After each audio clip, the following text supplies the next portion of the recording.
Yes. नमस्कार, good evening, welcome to all.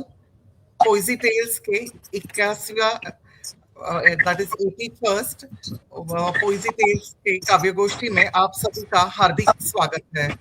आज हमारे साथ प्रतिभागी के तौर पर जुड़े हैं शशिकला कालकर जी मुंबई से, शीतल रामकुमार जी मुंबई से, मधुमिता पात्रो जी बेंगलोर से, आयुष खन्ना जी अमृतसर से, गीतिका तुलसियान जी बंगाल से। मोस्ट वेलकम, सभी का हार्दिक स्वागत है। आज की हमारी यह 81st काव्य गोष्ठी है हिंदी में, और सभी जो हमें आज जुड़े हैं ऑडियंस के तौर पर, उनका भी मैं स्वागत करती हूँ। तो जैसा कि बताया है कि आज का जो काव्य गोष्ठी है उसमें पहली प्रस्तुति रहेगी शशिकला कालकर मैम की। तो उनको मैं उनको स्वागत करने से पहले उनके बारे में एक उनका जो संक्षिप्त परिचय है मैं देना चाहूंगी। शशिकला जी बचपन से ही ड्रामा, डिबेट, तत्काल भाषण, डांस, खेलकूद, ट्रैकिंग और भी अनेक रचनात्मक गतिविधियों में रुचि रखती हैं। इन्हें कई पुरस्कार प्राप्त हुए हैं। हाल ही में उनकी 2 पुस्तकें प्रकाशित हुई है। पहली वाली भावनाओं की गुनगुन, शब्दों में छलकी, शब्द थोड़े अर्थ गहरे, यह दूसरी उनकी पुस्तक है। कुछ सामूहिक पुस्तकों और ई साइंस में रचनाएं, साक्षात्कार। 8 साल से वे कई समूहों, अंतर्राष्ट्रीय समूहों, मुंबई और आसपास ओपन माइक में स्टोरी टेलिंग, काव्य और मुक्त छंद पाठ कर रही हैं। उनका दृढ़ विश्वास है कि सीखने की कोई उम्र नहीं होती। जब कभी अवसर मिले उसका मुस्कुराकर उत्साह से स्वागत करना चाहिए। बिल्कुल ठीक कहा मैम आपने, और आप हमें प्रोत्साहन देती रहती हैं। और काफी सारे, मैं बताना चाहूंगी कि ये काफी सारे ओपन माइक्स भी अटेंड करती हैं। हर हफ्ता उनकी जो ओपन माइक्स रहते हैं, लाइव ओपन माइक्स, वहाँ उनकी प्रस्तुति आपको दिखाई देगी। तो बहुत बहुत इंस्पिरेशनल फिगर हमारे लिए।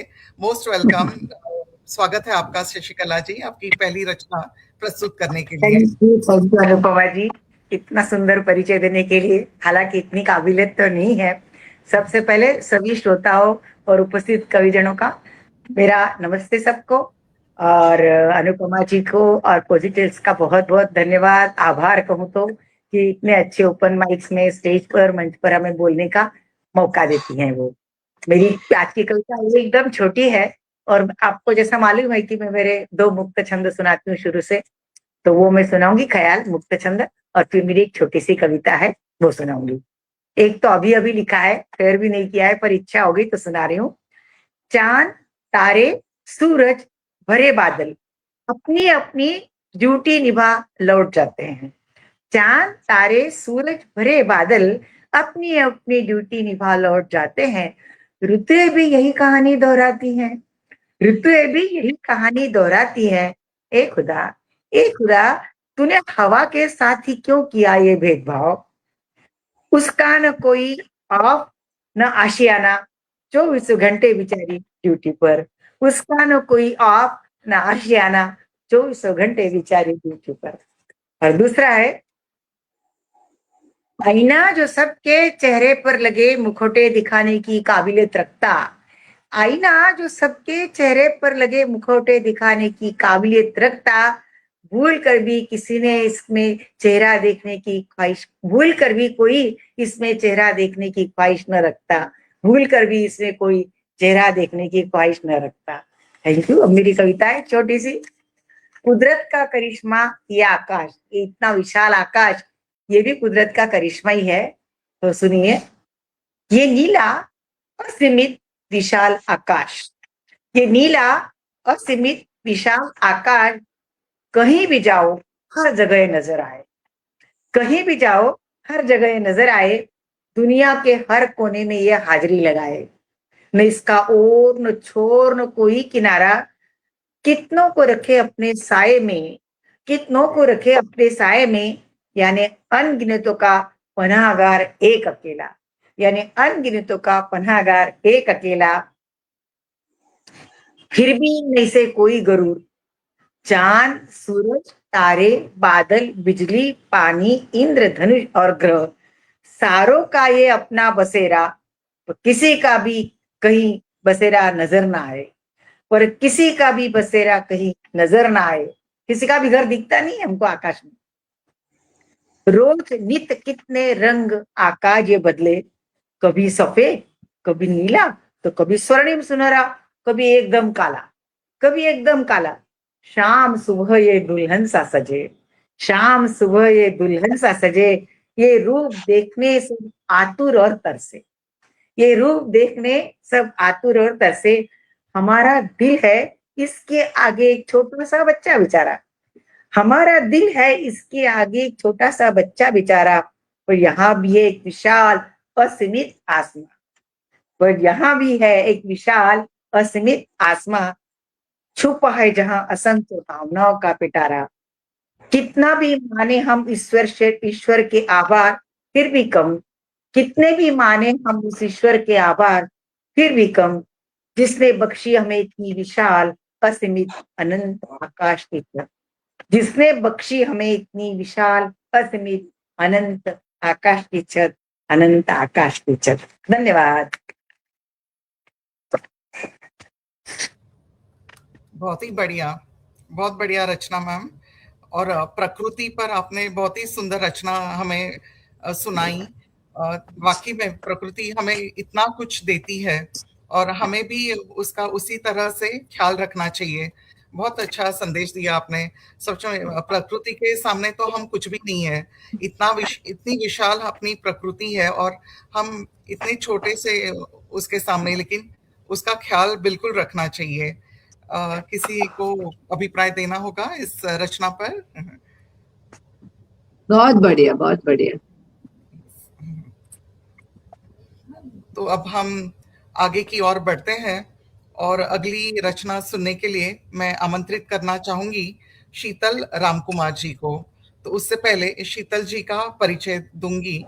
शीतल रामकुमार जी मुंबई की निवासी है और पेशे से एक समर्पित शिक्षिका है।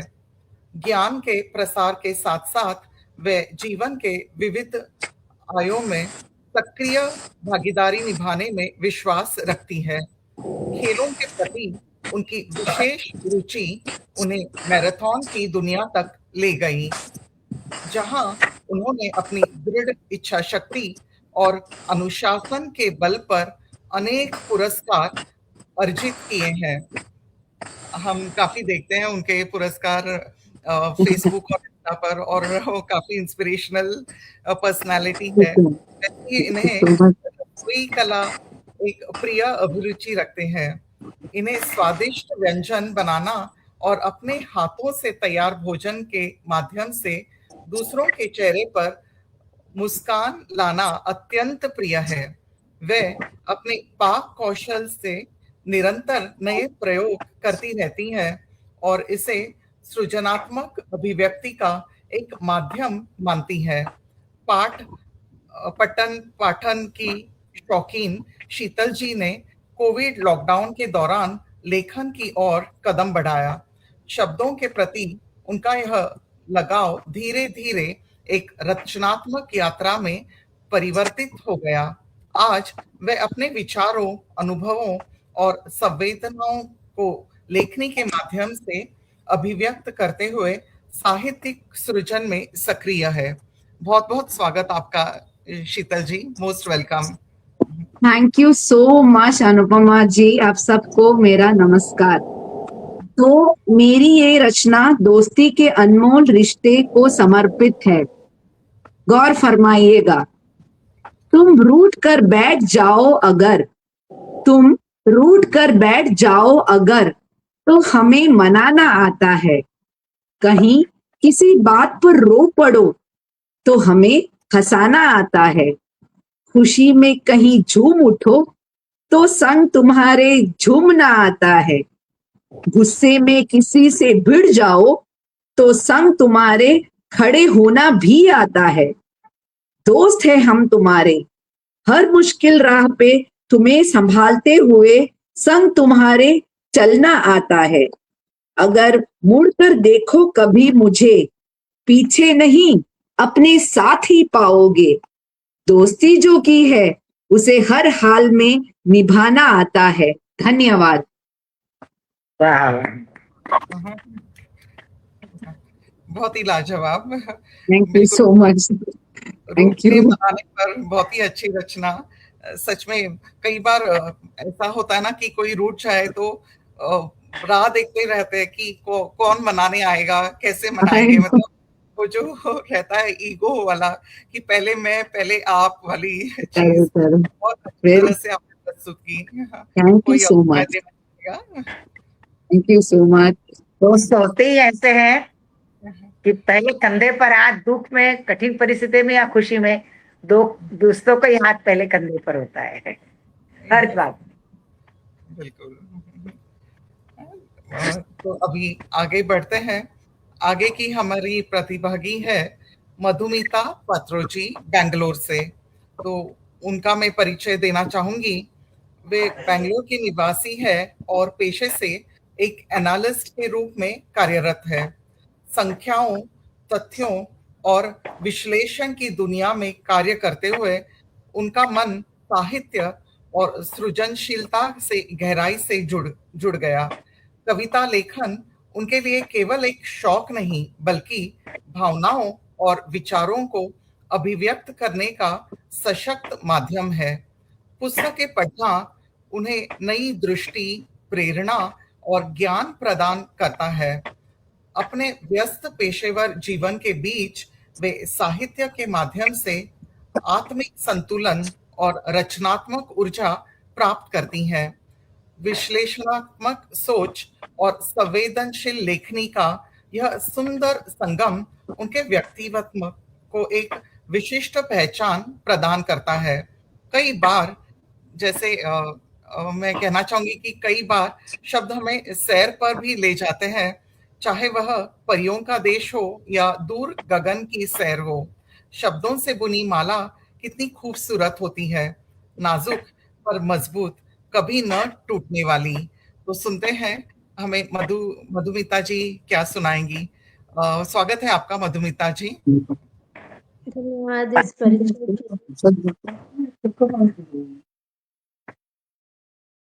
के लोग कर रही हर वेळ नहीं लगा 15-20 मिनट नहीं अंदर कर।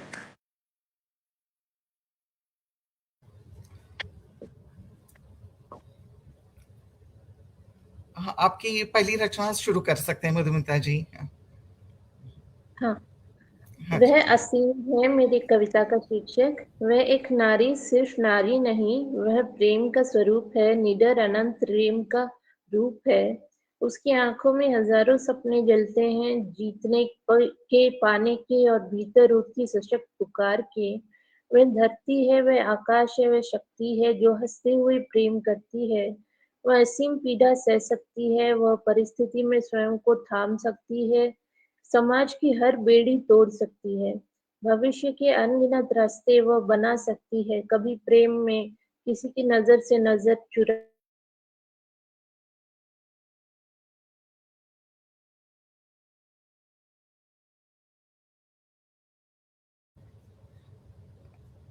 जी हाँ मधुमिता जी।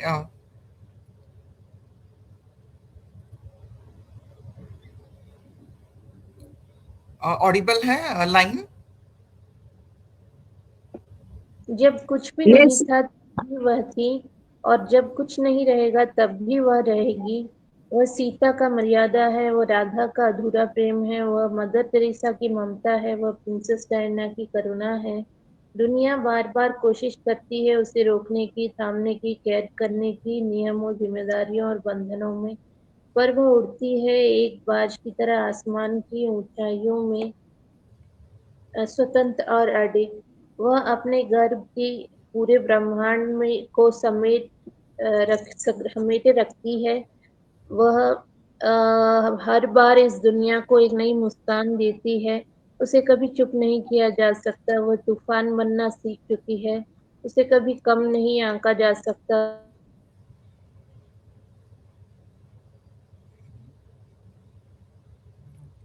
बिल्कुल, बिल्कुल। बहुत ही बढ़िया। आपने नारी शक्ति पर बहुत ही अच्छी रचना सुनाई।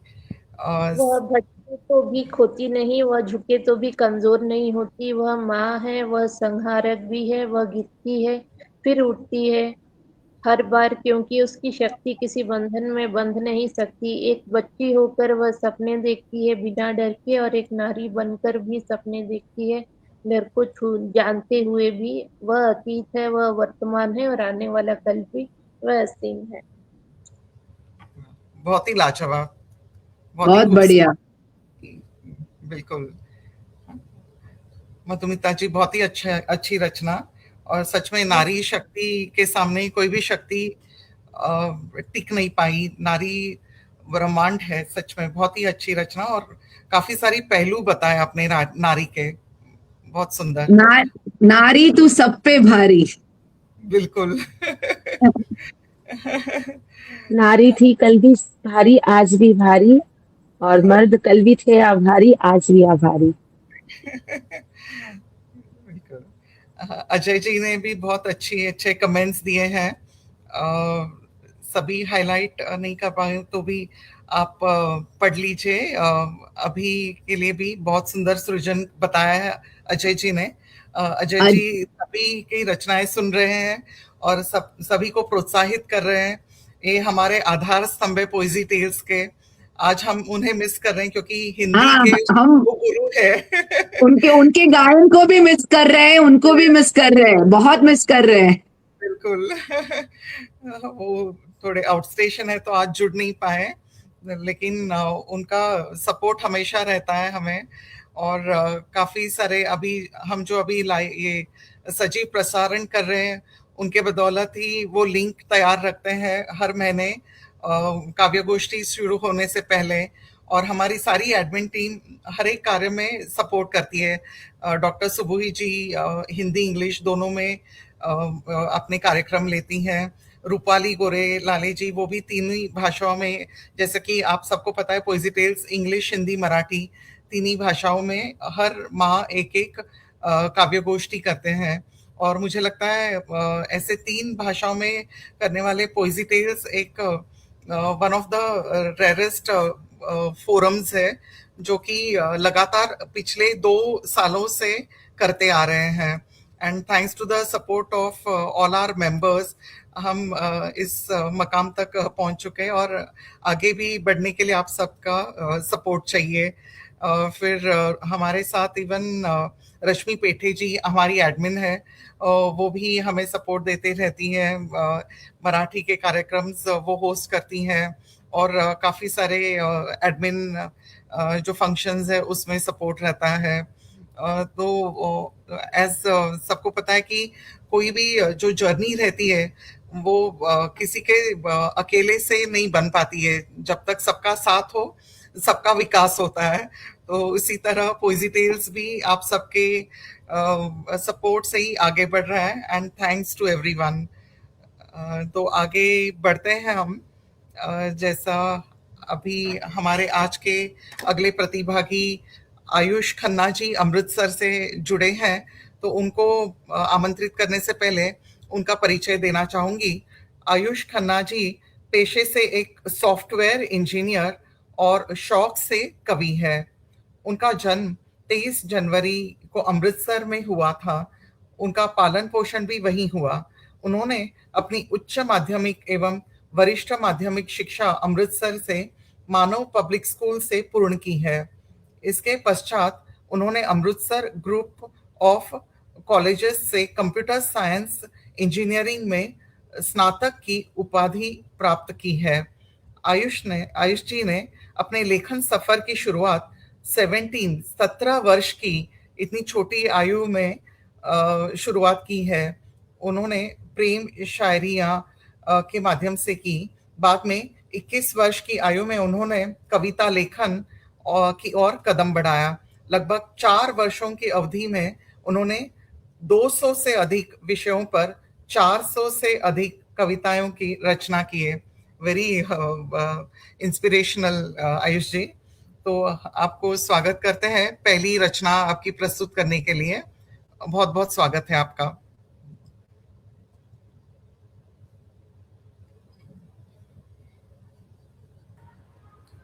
Thank you so much ma'am. Sorry, वो नेटवर्क इशू आ गया था। एम आई हाँ, audible? No issue. Yes yes, audible है। ओके। सो जैसे कि आप लोग सब जानते हैं, आज की जो मेरी रचना है वो मैं दो भागों में उसे सुनाने वाला हूँ। तो आज की रचना है वो सती आत्मदाह के बारे में है। तो पहले भाग में मैं शुरू करता हूँ। इसका जो टाइटल है वो भी है सती आत्मदाह। देवी सती ने अपने पिता प्रजापति दक्ष के विरुद्ध जाकर महादेव का स्वयंवर में वरण करके उन्हें अपने पति के रूप में स्वीकार कर लिया था। तत्पश्चात प्रजापति दक्ष ने आवेश में आकर महादेव से उनके उनका आशीर्वाद लेने को कहा, जिसके उपरांत महादेव ने प्रजापति के पांव छूने की बजाय उन्हें आशीर्वाद देते हुए दीर्घायु का वरदान दिया। इस तिरस्कार से प्रजापति क्रोधित हो गए और उन्होंने क्रोधवश देवी सती का परित्याग कर उनका श्राद्ध कर दिया। कैलाश पहुंचकर देवी सती ने महादेव के साथ अपने सुखी जीवन का आरंभ किया और महादेव सदैव ध्यान में मग्न रहते थे, जिसके कारण वश देवी सती ने उनसे ये प्रश्न किया कि महादेव तो स्वयं भगवान हैं, तो वे किसका ध्यान करते हैं? जिसके उत्तर पर महादेव ने कहा कि ध्यान करूं भगवान का, जिससे ना कोई सुंदर नाम, दो अक्षर को जोड़ बने जो, वह मेरे स्वामी श्री राम। राम व्यथा सुनने को व्याकुल, सती सुन रही पूर्ण कथा, मानव के बंजर मन में भी जो करुणा देते उपजा। रावण हर ले गया सिया को, किया बड़ा ही घोर अधर्म, अपने कुल का काल बना वो, खो बैठा अपना सत्कर्म। राम कथा सुन व्याकुल मन, सती नम आंखों से रोए, राम रोए नर भांति जो, विष्णुवंश कैसे वो होए। सती हृदय संशय उठ रहे तब अनेक प्रश्न, ईश्वर स्वरूपी राम को कैसे छल गया स्वर्ण हिरण। लीला है श्री राम की जो मानव तन में आए, ब्रह्मा वर के कारण नर ही प्राण ले जाए। कथा सुनकर देवी सती लेने गई परीक्षा, जब राम समुद्र तट पर कर रहे शिवलिंग की दीक्षा। लिंग छाप विधिवत कर पूजा, शिव समान मम प्रिय न दूजा। तत्पश्चात श्री रामचंद्र जी लक्ष्मण जी से कहते हैं कि विमुख होकर शिव से न मोहि कर पाए कोई प्राप्त, प्रिय कोई न शिव सा मोहे, शिव ही मेरे लिए पर्याप्त। रामेश्वर किनारे सती तब धराई जनक सुता रूप, देख उन्हें शीश झुकाया प्रभु ने, ये तो है आदि शक्ति स्वरूप। क्रोधवश शिव ने करा परित्याग व मांगी अधिकार, माँ सिया का रूप धर तुमने किया रिश्ते का तिरस्कार। जिसे माँ की तरह पूजता हूँ मैं, उसका रूप धरा तुमने, अयोग्य मनुष्य हो अभी तो, जिज्ञासा बस क्या कर डाला तुमने। इसी के साथ देवी सती से महादेव ने वमांगी होने का अधिकार छीन लिया, क्योंकि जिज्ञासापूर्ण जिस स्त्री का उन्होंने रूप धारण किया था उसे महादेव माता की तरह पूजनीय मानते थे और माता को कभी पत्नी का स्थान नहीं दिया जा सकता। प्रजापति दक्ष ने एक दिव्य यज्ञ का आयोजन किया, जिसमें तीनों लोकों के समस्त देवी देवता एवं गुरुजन को आमंत्रित किया गया था, अपितु महादेव और देवी सती को निमंत्रण नहीं भेजा गया। जब ये सूचना देवी सती तक पहुंची तो उन्होंने महादेव से यज्ञ में चलने के लिए कहा, मगर महादेव ने मना करते हुए उन्हें समझाने का प्रयास किया। उनके बीच हुए उस संवाद को मैंने अपने पंक्तियों में ढालने की कोशिश की है कि शमशान में बैठी सती रहे अकेली रोए, पिता ने सबको बुलाया कैसे भूला मोए। देव ऋषि मुनि सब बुलवाए, चहुं दिशि गूंज रहा उत्साह, अपनी प्रिय पुत्री को क्यों भूले रे बाबा, वो भी तो देख रही थी राह। भोलेनाथ शमशान में आए, पूछा हट का कारण, बदलाव का सुझाव दिए फिर कई उदाहरण। जब प्रेम है समान तो परिवर्तन में क्यों है फिर भेद, सब बदलाव मुझ में ही क्यों, कहाँ लिखा है ऐसा वेद। मैं भी बदला हूँ प्रिय, हृदय मेरा भी व्याकुल हो जाए, संसार से पृथक रहता था जो, उसे प्रेम की परिभाषा समझाए। विचित्र जीवन शैली और शीतल जिसका स्वभाव, पत्नी चिंता में पड़ा, ये है प्रेम का प्रभाव। तब महादेव कहते हैं सती माता से कि जिस शिव को ध्यान समाधि बिन दूजा नहीं था कोई काम, वही लगे मनाने सती को बिना किए विश्राम। देवी सती कहती हैं इसके उत्तर में कि प्रेम हेतु आई यहाँ, अब रहा न उसका नाम, बिन वामांगी अधिकार के कैलाश पर मेरा क्या काम। और महादेव कहते हैं कि वैमांग खोने के पश्चात भी तुम मेरा आधा अंग, सात जन्म ना छूटेगा प्रेम बंधन का ये संग। देवी सती कहती है कि अधिकारहीन पत्नी का कौन करे सम्मान, नाम मात्र के संबंध से क्या जुड़ पाते हैं प्राण। तब महादेव कहते हैं कि वामांगी बिन सब अधिकार तुम्हारे, तुम ही शिव के प्राण, शिव की वैरागी जीवन की तुम हो नहीं पहचान। और देवी सती कहते हैं कि इच्छा मेरी तुम लो, जिसमें मस्ते मेरे प्राण, पिता के यज्ञ में जाने का दे दो मुझको वरदान। महादेव कहते हैं कि बिन अनुष्ठान निमंत्रण के तुम भी न यज्ञ जाओ, ना खुद हास्य का पात्र बनो, ना हृदय को ठेस पहुंचाओ। माता सती कहती हैं कि मेरी इच्छा का कोई महत्व नहीं, न करते तुम सम्मान, अहंकार भरा अंतर मन में हो जो तुम भगवान। भगवान होकर मनुष्य से कैसे रचाए प्रेम प्रसंग, कहते खो बैठे ध्यान अपना आप भी मेरे संग। तब महादेव कहते हैं कि प्रेम तुमसे मुझे, तुम ही प्रकृति का रूप, शत्रु मित्र सब तुम में ही समाहित, चाहे हो मनुष्य स्वरूप। और इसके उत्तर में देवी सती कहती हैं कि बातों से ना बहलाओ मुझे, बस यज्ञ चलो मेरे संग, या जाने दो मुझे प्रभु करने पूर्ण अंतिम प्रसंग। इसी के साथ देवी सती यज्ञ में नंदी महाराज जी के साथ जाने की तैयारी करती।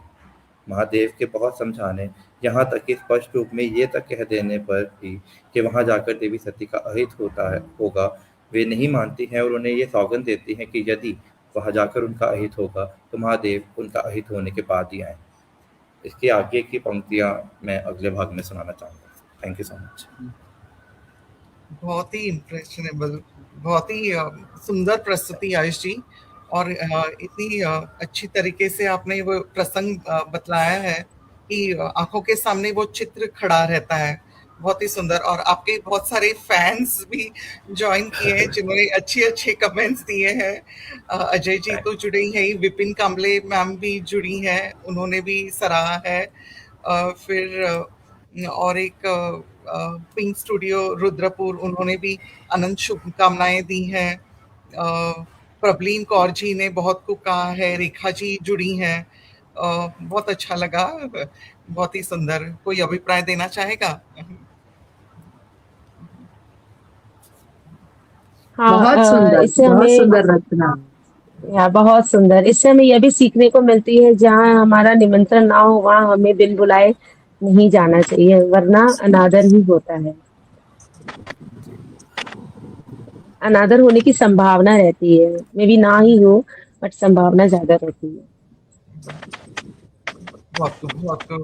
हाँ, हम अगला जो पार्ट है वो सुनने के लिए भी आतुर है। तो उससे पहले हम अपना पहला पार्ट अभी बाकी जो प्रतिभागी हैं उनको बुलाएंगे। आपके सेकंड पार्ट के लिए हम बेसब्री से इंतजार करेंगे आयुष जी। हाँ, तो आगे बढ़ते हैं। और अगली हमारी प्रतिभागी रहेंगी गीतिका तुलसियान जी। तो उन्हें आमंत्रण देने से पहले मैं उनका परिचय देना चाहूंगी। गीतिका तुलसियान जी एक पेशेवर भक्ति गायिका और शौक से कवियत्री है। ये कोलकाता से निवास करती है। उन्हें संगीत सुनना, कविताएं तथा विचार लिखना अत्यंत पसंद है। बॉलीवुड गीतों के प्रति उनका विशेष लगाव है। ये फेसबुक, इंस्टाग्राम और यूट्यूब जैसे सोशल मीडिया मंचों पर अपने गायन प्रदर्शन के वीडियो साझा करना पसंद करती हैं। गायन के साथ साथ वे एक लेखिका के रूप में भी अपनी विशिष्ट पहचान स्थापित करना चाहती हैं। साहित्य और सृजनात्मक अभिव्यक्ति के प्रति उनके समर्पण को देखते हुए वे भविष्य में अवसर मिलने पर स्टैंड अप कविता पाठ में भी भाग लेना चाहेंगी। अपनी बहुमुखी प्रतिभा और रचनात्मक सोच के माध्यम से ये संगीत और साहित्य दोनों क्षेत्रों में निरंतर योगदान देने का प्रयास कर रही है। बहुत बहुत स्वागत है आपका गीतिका जी, मोस्ट वेलकम।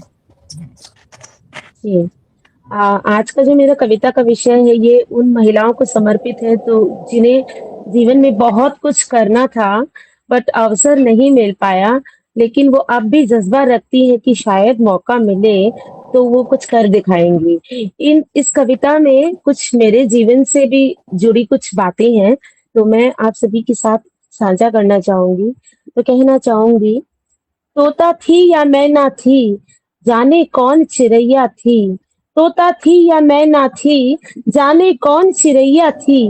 पर कुछ याद है मुझको शायद, मैं एक छोटी चिड़िया थी। सब कहते हैं पागल हो तुम, पिछले जन्म का किसको पता है।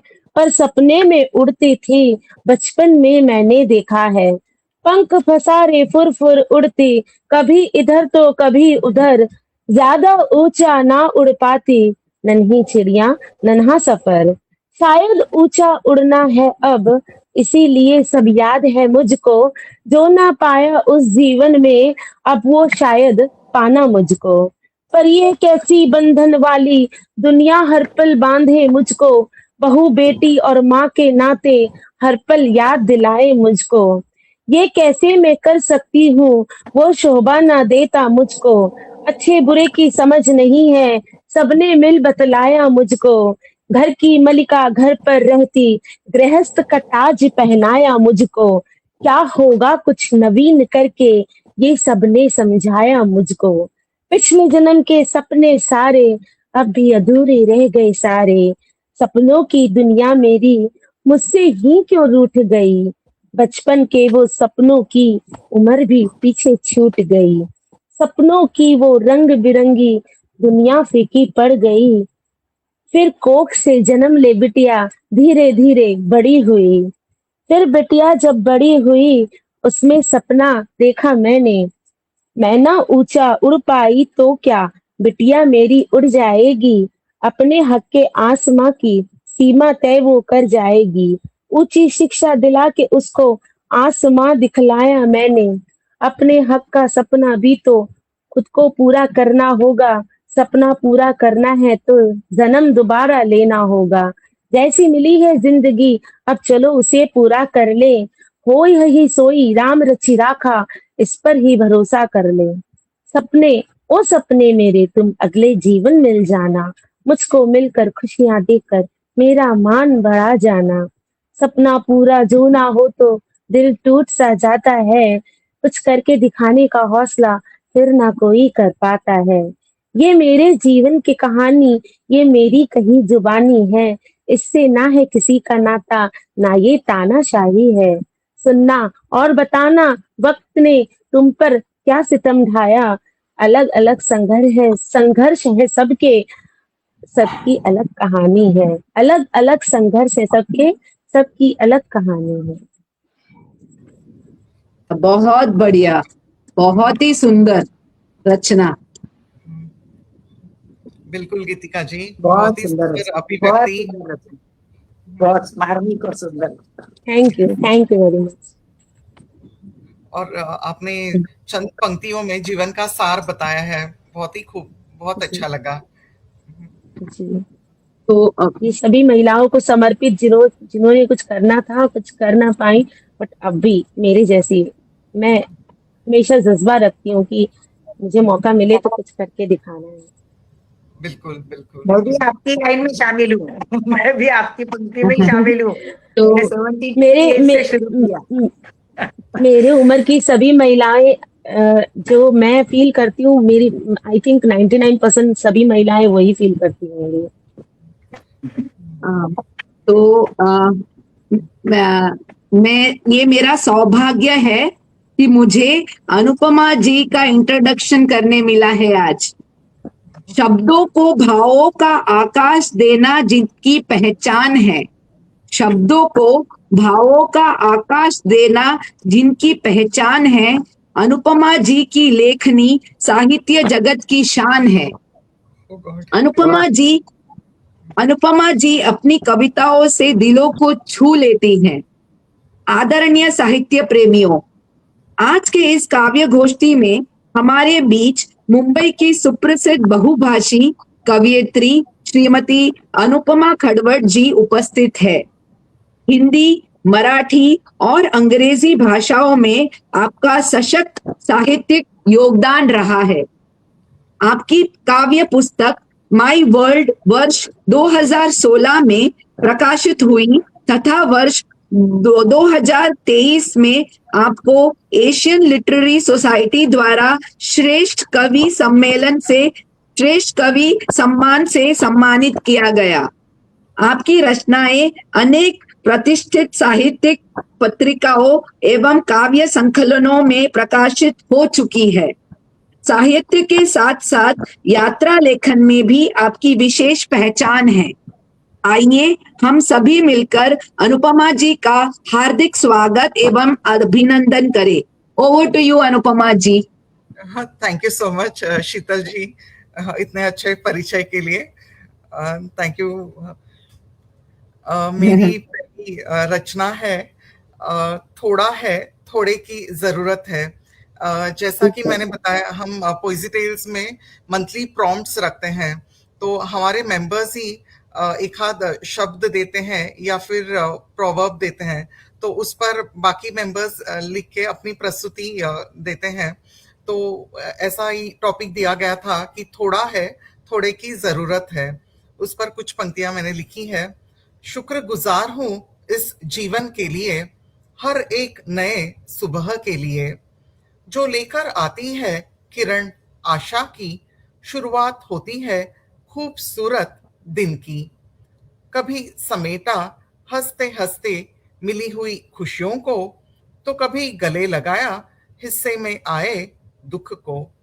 हर लम्हा भर लिया आंचल में, हर लम्हा भर लिया आंचल में, यादों को पना दी दिल में। पलक झपकते ही जिंदगी गुजरती नजर आई, हाथ से समय की रेत फिसलते नजर आई। बीते पलों को जब मुड़कर देखती हूँ, कब ढल गई जिंदगी यह सोचती हूँ। थोड़ा जी दिया, थोड़ा जीना अभी बाकी है, थोड़ी और यादों को दिल में बसाना बाकी है। थोड़ा सीखा है इस सफर से, थोड़े ठोकरों को भूलने की जरूरत है। थोड़ा हौसला है, थोड़ी हिम्मत की जरूरत है।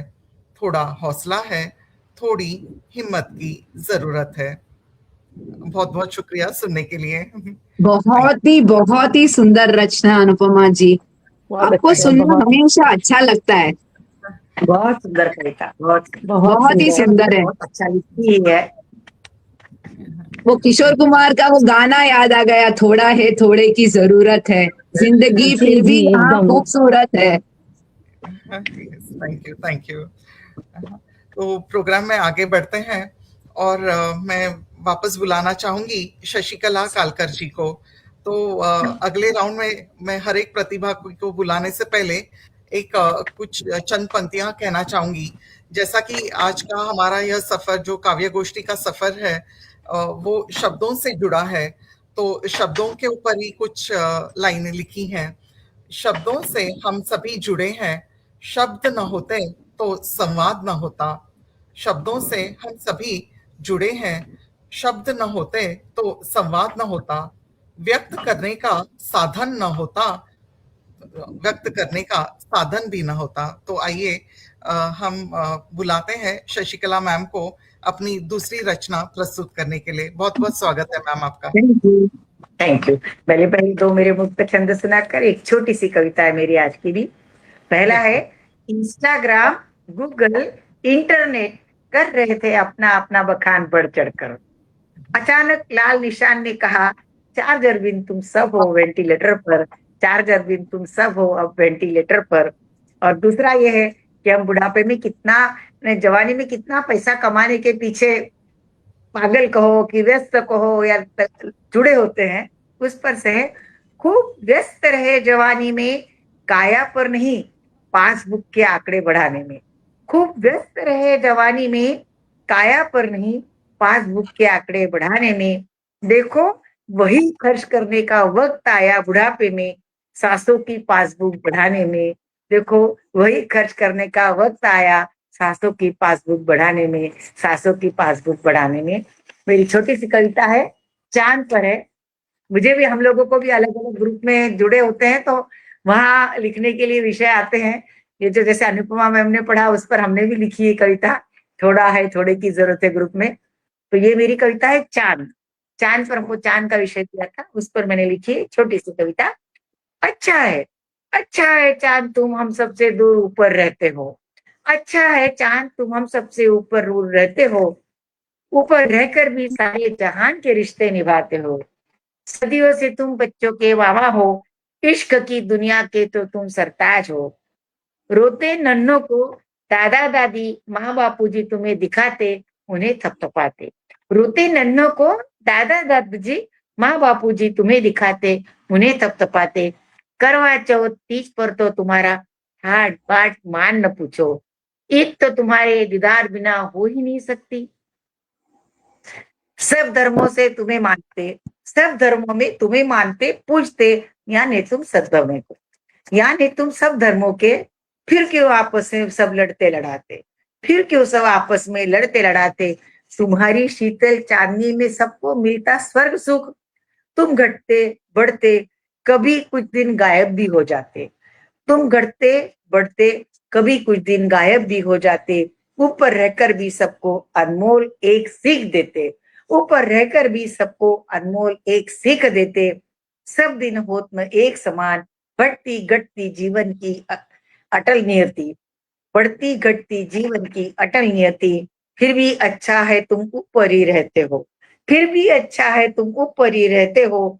ऊपर रहकर ही तो सबके दिलों में बसते हो। ऊपर रहकर ही तो सबके दिलों में बसते हो। भूले से कहीं जमीन पर आ जाते, भूले से कहीं जमीन पर आ जाते।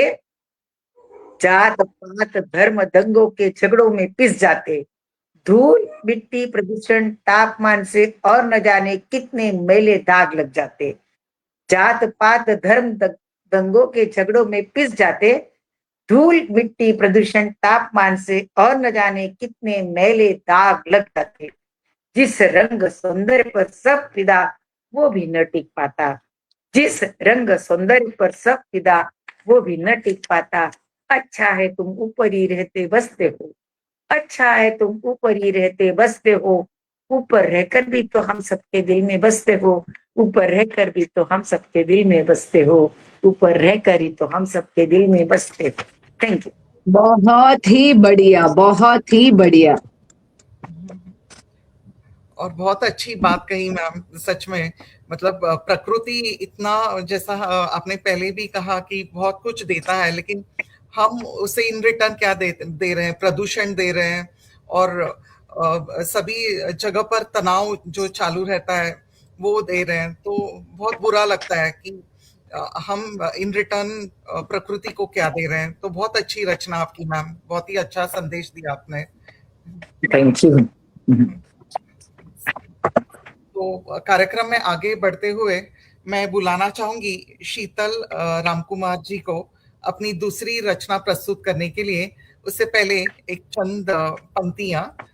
खाली पन्ने को सजाते हैं शब्द, मन की बातें कहते हैं शब्द।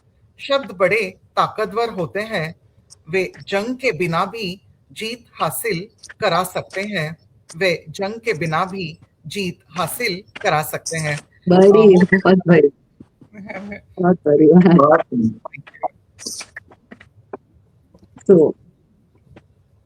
तो वो कहते हैं ना, उम्मीद पे दुनिया कायम है मेरे दोस्त। तो बस मेरी कविता उम्मीद पर आधारित है। उम्मीद की वो एक खिड़की कभी बंद न हो जिंदगी में। उम्मीद की वो एक खिड़की कभी बंद न हो जिंदगी में।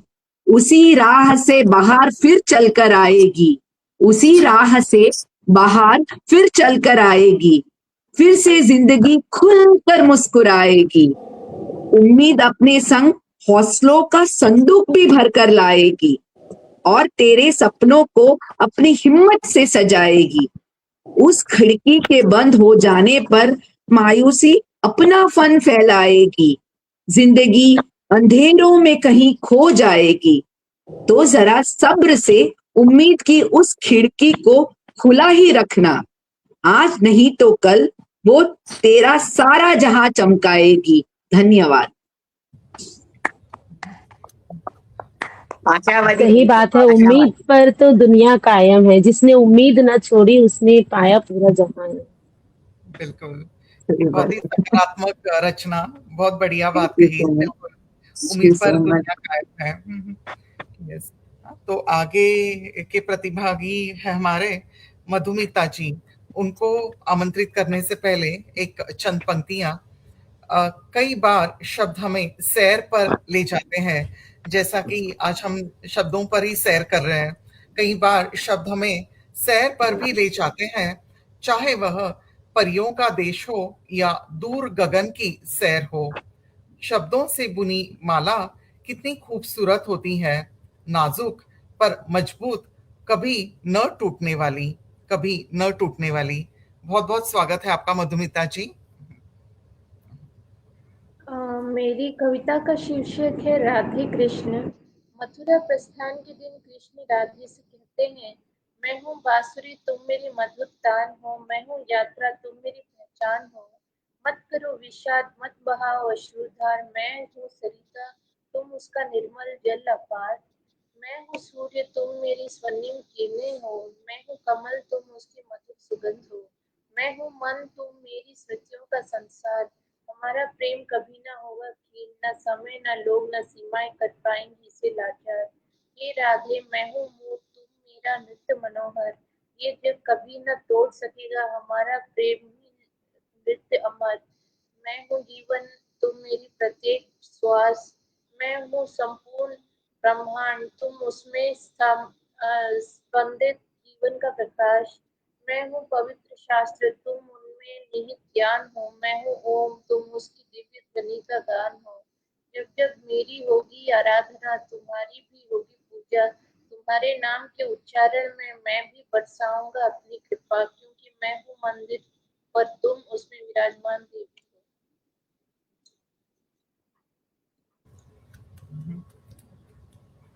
बहुत ही सुंदर मैम। वेरी गुड, बहुत वेरी गुड। अभिव्यक्ति। हाँ, श्री कृष्णा राधे जी पर आधारित बहुत ही अच्छी रचना। तो आगे बढ़ते हुए मैं आमंत्रित करना चाहूंगी आयुष खन्ना जी को। आयुष खन्ना जी का जो अगला हिस्सा है, उन्होंने पहली प्रस्तुति की उसका, तो उसे सुनने के लिए हम सब बेसब्री से इंतजार कर रहे हैं। तो चंद पंक्तियों से उन्हें बुलाना चाहूंगी। ज्ञानी संत जो कहकर गए, हम युगों से सुनते हैं आए, इनके सुनहरे शब्द है हमें बहुत कुछ सिखलाते। कईयों के जीवन इनके शब्द है संवारते, कईयों के जीवन इनके शब्द है संवारते। मोस्ट वेलकम आयुष जी आपकी प्रस्तुति के लिए। बहुत बहुत शुक्रिया मैम। तो am I audible right? Yes yes.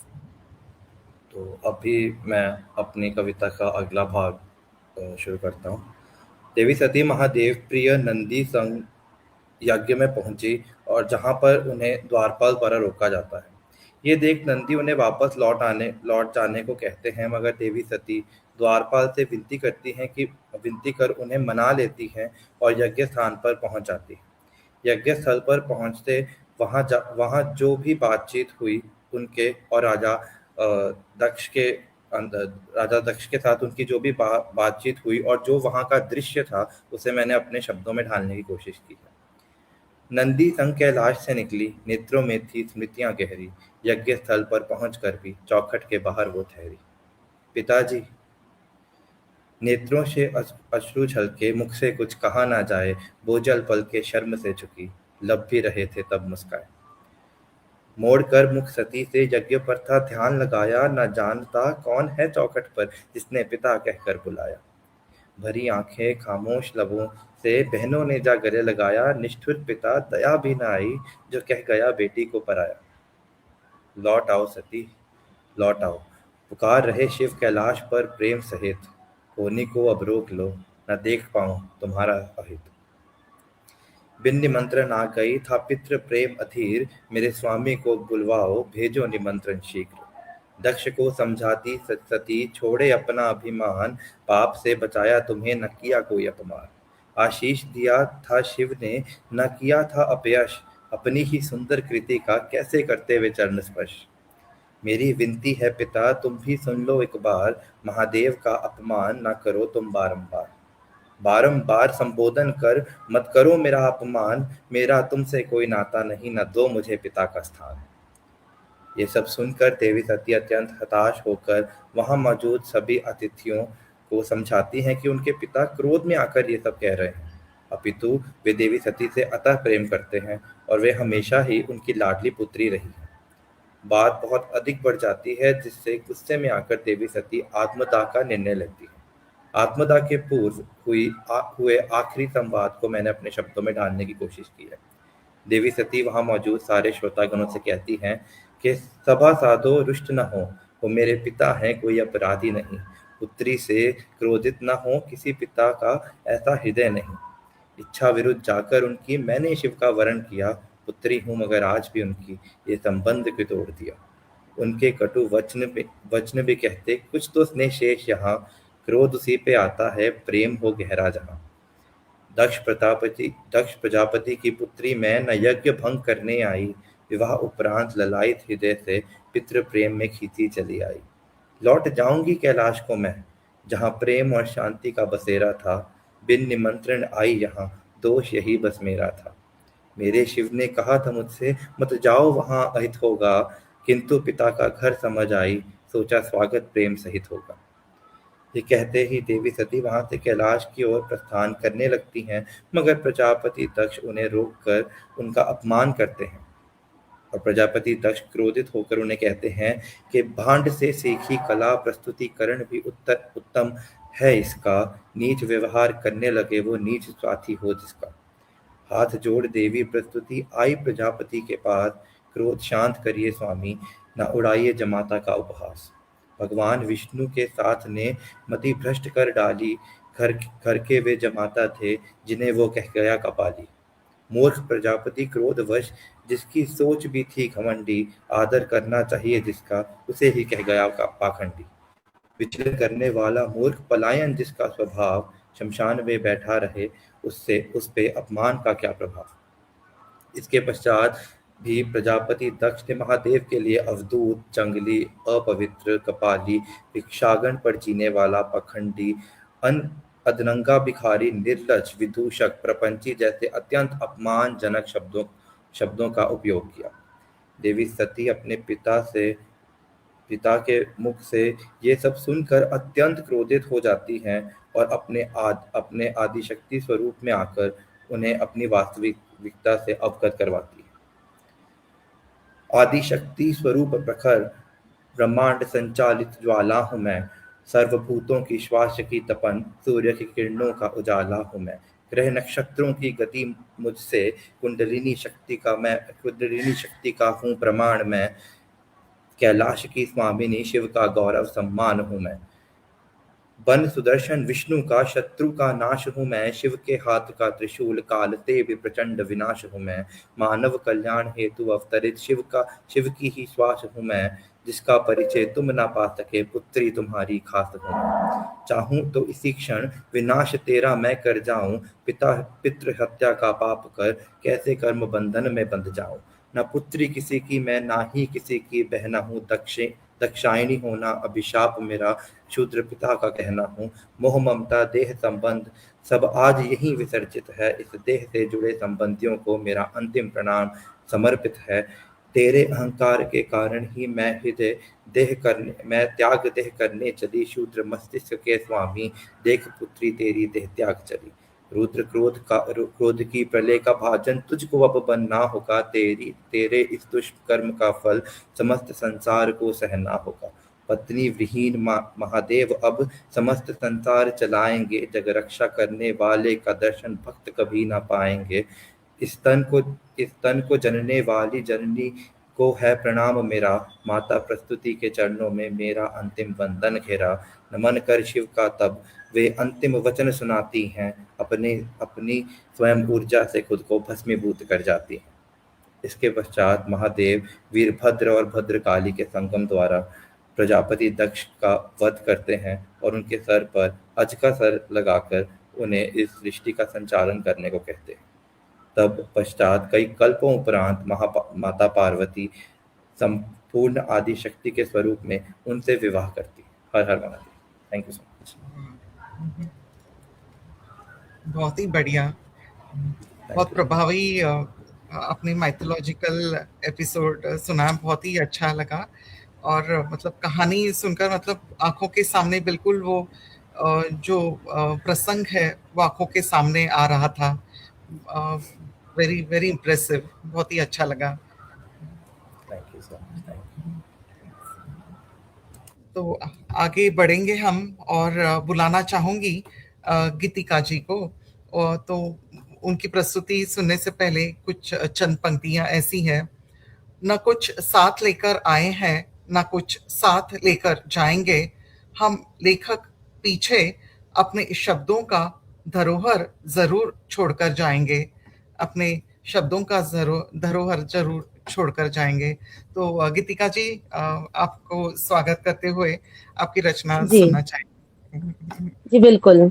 अभी मेरी अगली रचना उन महिलाओं को समर्पित है जिन्होंने, महिला या व्यक्ति जो भी कह सकते हैं, जिन्होंने हिम्मत करके जीवन में कुछ कर दिखाने का हौसला किया है। क्या क्या फर्क पड़ता है, जमाने ने उन्हें अप्रिशिएट किया या उनकी निंदा की, लेकिन हर इंसान तो अपना कर्म और धर्म करने इस धरती पर आया, तो उसने जो भी किया अपने अपने लिए किया, तरक्की किया, हिम्मत की, आगे बढ़ने की कोशिश की, है सब उन्हीं को समर्पित, उन्हीं महिलाओं को समर्पित, उन्हीं पुरुषों को समर्पित। तो कहते हैं कि कोई कहे ये क्यों कहे, अब इसका कोई गम नहीं, अकेला चल तू बंद क्योंकि जिंदगी सितम नहीं, ये दुनिया पीछे खींच तुमको आगे बढ़ती जाएगी, सगा नहीं कोई किसी का यह बता के जाएगी, कि मुझसे मिल के जाओगे खुशी बहुत ही पाओगे, जो दूसरों से सुन ली तुमने ऐब लाखों पाओगे, आई न यह खुद को ना दिखाना चाहती कभी, सलाह तुमको देने बिन बुलाए आए हर घड़ी, चल अकेला बढ़ तू आगे मंजिल तक जाना है, चढ़ते प्रकाश को सलाम करता ये जमाना है, तमाशा होता देख ताली पीटे ये जमाना, इसलिए तो ठान ले फसाना ये पुराना, कि वक्त कभी आए ना उसे है पर तलाना, ये भूख पेट की है उसको पड़ता है मिटाना, भरोसे छोड़ वक्त के जो अपनी तकदीर को, तो वक्त भी कहे उसे तू कर कोशिश दोबारा, जज्बा दिखाना पड़ता है आवाज सुननी पड़ती है, तो वक्त रहते चमचमा ले अपनी किस्मत का तारा, जो ना सुने तो मान ले ये जिंदगी तेरी, ये तुझको ना मिले दोबारा, कर भरोसा खुद पे वक्त पीठ थपथपाएगा, आए गए कितने पर तू खुद को चुनते जाएगा, चुप है तू कमजोर नहीं अकेला चलते जाएगा, क्योंकि वक्त कभी आए ना उसे है पड़ता लाना, ये भूख पेट की है उसको पड़ता है मिटाना, कोई कहे ये क्यों कहे अब इसका कोई गम नहीं, अकेला चल तू बंद क्योंकि जिंदगी सितम नहीं, ये जिंदगी सितम नहीं। बहुत सुंदर, बहुत सुंदर, बहुत सुंदर रचना। Thank you very much. बहुत ही जोशीली लाजवाब कविता, गीतिका जी। जोशीली बिल्कुल। कविता। Thank you very much. Thank you very much. तो सुंदर प्रस्तुति। तो अब मैं अनुपमा जी को बुलाना चाहूंगी। उसके पहले एक ये शब्द तो बस शब्द है, शब्द तो बस शब्द है, मगर असर गहरा छोड़ जाते हैं, कभी मुस्कान दे जाते हैं, कभी आंखें भिगो जाते हैं। Anupama ji, over to you. Thank you so much Sheetal ji, बहुत बहुत आभार आपका। आप सभी की रचनाएं सुनकर बहुत ही अच्छा लगा, और सबकी प्रस्तुति भी इतनी लाजवाब थी। बहुत अच्छा रहा कार्यक्रम। तो मेरी आखिरी जो रचना है वो मैंने विषय लिया है परीक्षा। आजकल अभी स्कूल स्टार्ट होंगे, लेकिन परीक्षा का जो माहौल था उस पर मैंने यह कुछ एक प्रसंग लिखा है। हाल ही में अखबार में खबर पड़ी, तब से दिल में बेचैनी से छाई। कुछ विद्यार्थी परीक्षा में उत्तीर्ण न हो पाने के कारण अच्छे गुणों से तो खेल बैठे अपनी कीमती नन्ही सी जान से। इन बच्चों पर क्या इतना दबाव डालना अच्छा है? किसे कहे, कौन समझाए, कैसे इन विद्यार्थियों का मनोबल बढ़ाए? अभी तो इनकी जिंदगी की शुरुआत भी नहीं हुई, कहाँ इन्होंने दुनिया है देखी। अभी तो बाकी है आसमान की ऊंचाइयों को छूना। पर मजबूत करके उड़ान है भरना। आप भी इस बात को समझो, है चुनिंदा मौकों के अलावा अब कई उपलब्धियां। अपने बच्चों की भावनाओं को समझो, लाड़ प्यार से हो तुम जिन्हें इस दुनिया में लाते, पाल पोस कर बड़ा करते, फिर लगाते हो इनकी जान दांव पर। न बोझ दो इन छोटे कंधों पर, कहीं फिर ना पछताना पड़े जिंदगी भर। इम्तिहान कई आते हैं जिंदगी में, हर मोड़ पर एक नई परीक्षा। जिंदगी की कठिन परीक्षा कैसे करोगे पार, अगर इस सफर की शुरुआत में ही मान जाओगे हार। अगर इस सफर की शुरुआत में ही मान जाओगे हार। धन्यवाद सुनने के लिए। बहुत सच्ची बात कही अनुपमा जी, बहुत सही सच्ची बात है, सही बात है। आजकल सभी पेरेंट्स को ये है कि हम डॉक्टर या इंजीनियर से कम तो वो अपने बच्चों को देखना ही नहीं चाहते हैं। कंपटीशन में उनको छोटी उम्र से ही उनको उतार दिया है कि ये करो वो करो, बोझ अपनी बराबर, ख्वाहिशों के बोझ बच्चों पर लाद दिया है पेरेंट्स ने। सही देखा बात, सही देखी बात, नर्सरी बहुत सुंदर रचना। नर्सरी के स्टैंडर्ड से ही, मतलब जो जूनियर स्कूल रहता है तब से ही इनको 10-10 क्लासेस में लगाया जाता है। मतलब ट्यूशन भी, ट्यूशन भी। हाँ, उसके अलावा एक्स्ट्रा करिकुलर एक्टिविटीज भी उनको चाहिए पेरेंट्स को। बच्चे तो जैसे खेलना, बच्चे तो जैसे खेलना ही भूल गए हैं। हाँ, बच्चे और तो जैसे नीचे जाके खेलना ही भूल गए हैं।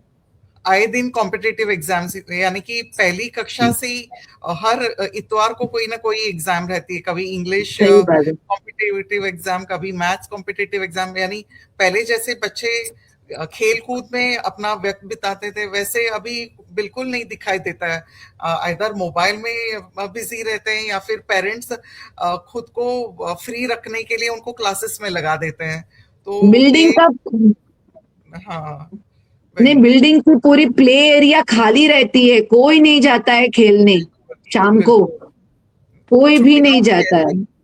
छुट्टियां भी वैसे ही, मतलब सब अपने अपने इसमें लगे रहते हैं। कोई ऐसा ग्राउंड भी मतलब दिखते नहीं है। आउटडोर गेम्स खेलते हुए तो बच्चे आजकल बिल्कुल नहीं दिखते हैं, बस अपने आप में ही लगे रहते हैं। सब बदल गया है, सब बदल गया अभी। शायद टाइम हुआ है, सबको लेट हो रहा है। Thank you so much. Thank you so much. बहुत बहुत मजा आया सबकी रचनाएं सुनकर। Thank you so much. Thank you so much, thank you so much.